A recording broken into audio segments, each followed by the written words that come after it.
inyo sa bawat magbibigay na pagkain. Sila na lamang po ang bahala sa inyo para kayo lahat ay makakain.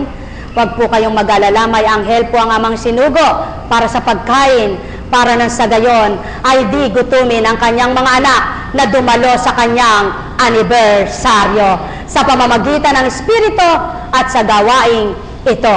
Magandang maga po, pagpalain kayo. Buhay po ba ang Diyos? Sige po. Pagdating po sa pagpapakain, hindi ko na po alam yun. Pagpapakain lang po sa Espiritu ang alam ko at kaluluwa nyo. Buhay po ba ang Diyos? Sige po.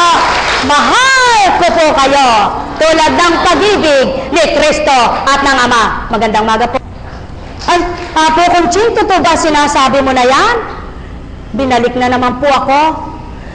Mga kapatid, huwag ka nang nagtatanong at di ka na mag-alinlangan dapat sapagkat kung di kita mahal, hindi kita pagsasakripisyuhan. Magandang maga po! Buhay po ba ang Diyos? Buhay po ba ang Diyos?